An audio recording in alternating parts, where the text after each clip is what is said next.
Hello everyone, it's me, Vivi, and welcome to another Sly Cooper video. I've always been curious about the timeline of these animated shorts in the series. Speaking of which, let's have a look at Sly 3's animated special, Goodbye My Sweet. First and foremost, what even is Goodbye My Sweet? This is a two-part special cutscene that gets unlocked as you progress through the game. Part 1 is unlocked after completing the prologue, Beginning of the End. Part 2 is unlocked upon reaching 70% completion status of the game. During this special cutscene, our gang goes through a chocolate heist, the world's most expensive Bavarian chocolate bar, headed towards Munich Museum in Germany. The cutscene starts at our gang's hideout in Paris. Looking at what's going on here a bit, we have callbacks to previous games, clue bottles, Sir Raleigh's hat, Rajan's turban, slot machine which most likely belongs to Mugshot's casino, one of Dimitri's forged paintings, a voodoo doll which I guess would belong to Miss Ruby, fireworks from the Panda King most likely, and gold coins. Now what I've always found intriguing about this short,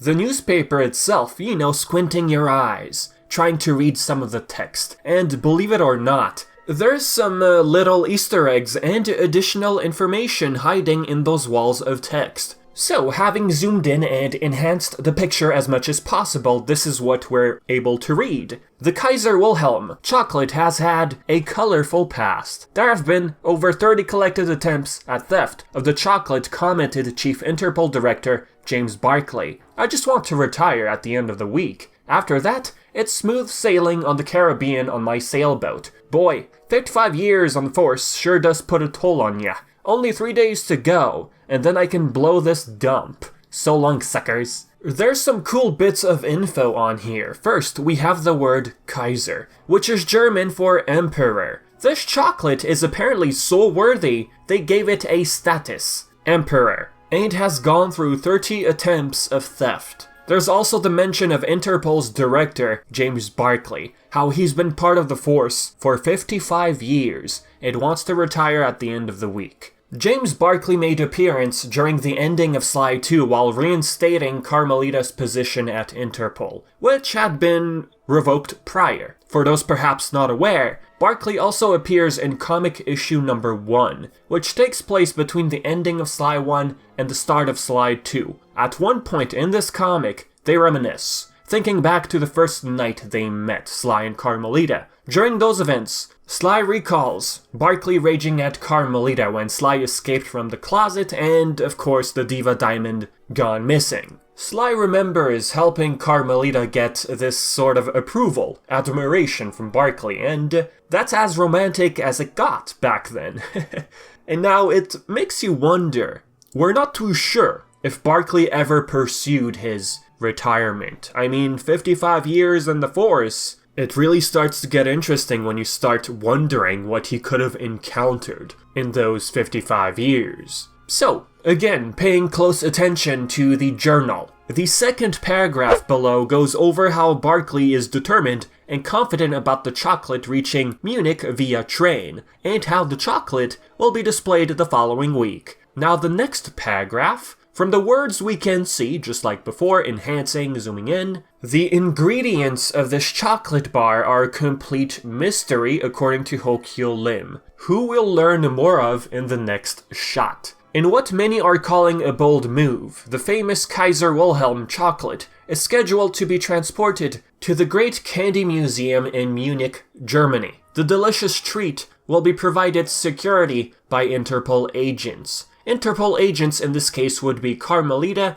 and her guards, which we'll see later. Once the toast of the European noble families, the famous chocolate was perhaps the most famous of all the candy in the known world. It was first given to Kaiser Wolfgang Wilhelm III on the occasion of his 50th birthday, presented to him by his lovely wife Helga and their 3 sons. The term Kaiser, aka Emperor, and Wilhelm are perhaps a reference to Germany's emperor from the 1880s, Kaiser Wilhelm II. However, the number of kids realistically doesn't seem to match, as Wilhelm II in real life has 6 sons and 1 daughter, not 3 sons. I can't help but wonder if the name Helga is a Ratchet & Clank Easter egg or not. The Ratchet & Clank series does have a character named Helga, who pretty much had a German-resembling accent. As for the actual name and title used in Sly Cooper Kaiser Wolfgang Wilhelm III, there is one record of that name, but this name doesn't have any sort of historical event tied behind it. It's just a name that pops up. Maybe they thought they'd use this name instead, because it sounds, I guess, similar to Wilhelm II.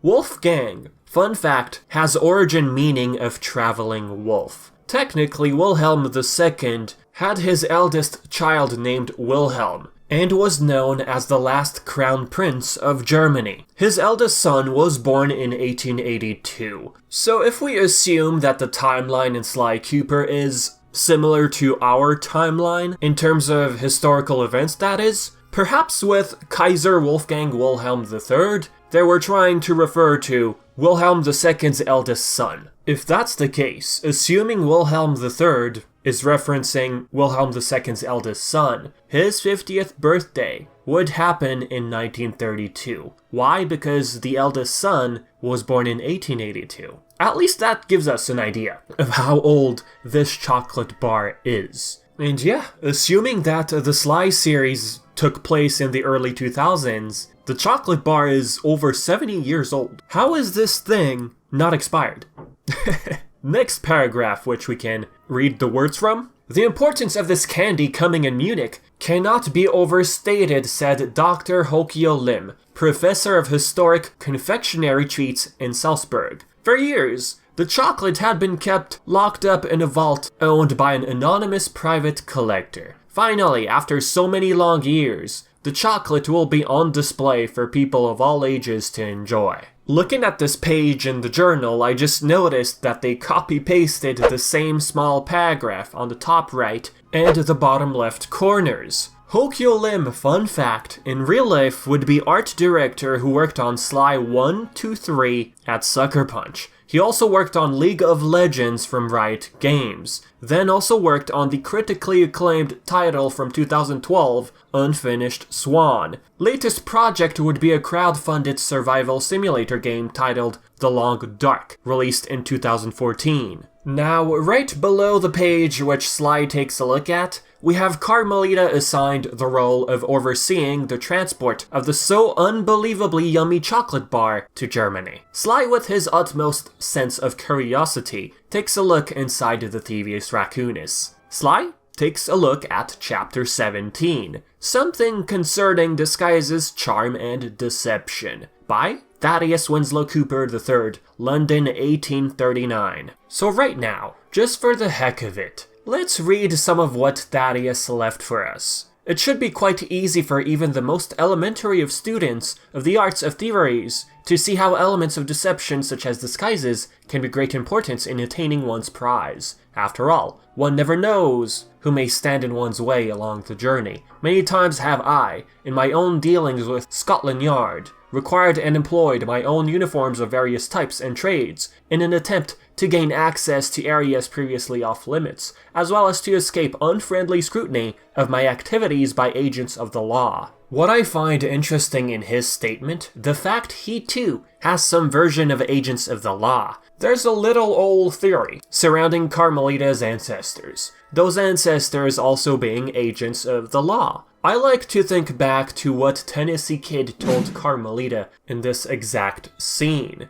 that she reminded him of this gal. Whether or not that gal was an agent of the law, who happened to be Carmelita's ancestor, is completely unknown. Regardless, Tennessee telling Carmelita that, it always came off interesting. However, the whole theory of Carmelita's ancestors being agents of the law, I mean, what makes this theory fall flat? Carmelita, well, according to the collections guide, the official one, well, she's the 4th generation of law enforcement. This could be 4 generations in a row, or spread out through generations. So when thinking about Sly's ancestors, we can't assume that every single agent of the law they stumbled upon happened to be Carmelita's ancestor. Well, that's the thing. It's not like all her ancestors were part of law enforcement. We only have information about Carmelita being the 4th generation in her family. And like I said, we don't know if it's 4 generations in a row or spread out. So back to the point. Our gang wants that chocolate bar, no matter what it takes. Another thing to be aware of, Bentley appears to be in his wheelchair. Some might say, well, maybe that's just a chair. Okay, fine. We'll keep an eye on Bentley just to be sure, later on during the heist. Our gang's adventure begins in Vienna, Austria, where the chocolate will be departed from. We have Carmelita and her group of forces, the same gang we saw in Sly 3's first episode. Alright, Murray and Bentley get out of the men's restroom. Way to point out the obvious, Vivi. But what's important here, not only we have Murray with the gang, but Bentley really is in his wheelchair. Goodbye, My Sweet at least takes place after Sly 2. Why even put emphasis on Murray here? If you recall in Sly 2, after Bentley's legs got crushed because of Clockla, Murray just couldn't bear the thought of seeing his friend like that. He constantly blamed himself, and still continued to blame himself if anything went wrong. Now why am I saying this, everything that went wrong? Well, between the games Sly 2 and Sly 3, we have comic issue number 2. In this comic issue, they go more into detail as to what happened behind the scenes before Sly 3. This exact frame in the comic is what was shown in Sly 3 only, but the whole scene of Sly and Murray sneaking inside a hospital was absent from Sly 3. In other words, there's more context behind this scene in Sly 3 when looking at the comic. Paying as much attention to the comic as possible, our duo manages to get Bentley out of the hospital because they realized without the brains of the team that they were unable to pull off any heist. Now we are unsure how much time has passed between the gang returning to their hideout and Bentley starting modifications on his wheelchair. What I'm trying to lean towards, Goodbye My Sweet could have happened between Bentley returning to the hideout with the gang and the modifications given to the wheelchair. Because after that, Murray leaves the gang. Murray is clearly present in Goodbye My Sweet. Plus, if we consider what Murray told the gang here, how he's been thinking, it could make it likely that the chocolate heist happened before Murray decided to leave the gang. That, giving him enough time to think and realize he'd end up in Australia eventually, meeting the guru. Some might say, but Vivi, this scene in the comic makes it seem like it's right after Murray dealt with the guards at the hospital. Sure, it does look that way judging from his ripped clothes, but do take into account that Bentley didn't have a wheelchair in the hospital. Now, unless Bentley built a wheelchair in like 2 seconds, what would seem more logical here? The gang retrieves Bentley from the hospital. For some time, unknown time, Bentley builds a wheelchair and eventually modifies it, this exact scene in the comic. Murray, in this case, walking in with ripped clothes could have been due to something entirely different. Another small detail that might weigh into this possible timeline, you know, before Murray leaving the gang, the fact that Carmelita assures her team they'll find Sly. Having the feeling that Sly might show up on the train, Carmelita made sure to have enough forces on her team. Basically, the chocolate heist might have happened sometime after this scene in the comic. The scene with Carmelita. It's not something that's really significant in this matter, but it's perhaps something worth mentioning. Next possible timeline in which this might have taken place in, Goodbye My Sweet could have simply happened after Murray rejoined the gang after the Venice episode and before Australia. If you think about it, there's no sign of Guru or any other extra party member in this animated short. Eventually, Murray had a bit of guilt leaving his studies with the Guru, you know, rejoining the gang and all that. Until those feelings crept up to Murray, the chocolate heist could have happened within that window. So to summarize, we have 2 possible timelines in which Goodbye My Sweet could have taken place in.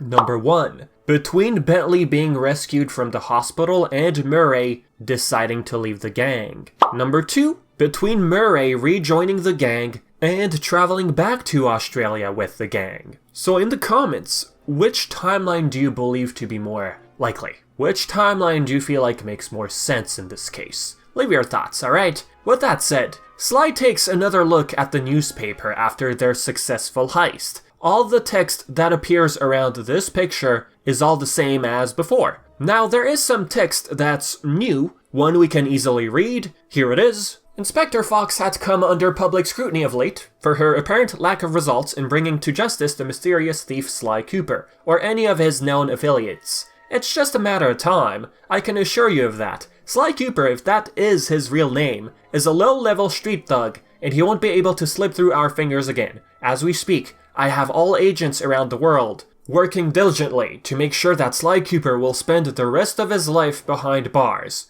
Darn ringtail. Funny how after all this time, Carmelita wonders if Sly is his real name. I guess after she saw Sly in the disguise, she probably wondered, okay, is he really Sly Cooper? Is he faking his name as well? That sort of thing. There is one little Easter egg in the newspaper, this one paragraph, right here. I sure am glad I have all my Christmas shopping done for the year. I can't believe that it's only a few days away, and that I'll be working on this cutscene over my break. Lame. That to me sounds like someone from Sucker Punch wrote that in. They were probably telling the truth. But yeah, whoever wrote that, it's someone from Sucker Punch. So, I think I've said plenty for the video. And yeah, I hope you found the topic of the video fun. At least I hope so. And yeah, if you have your own theories or questions, anything of such sort really, leave it all in the comments section below. And as always, I've been Vivi, thank you for always tuning in, and until next time.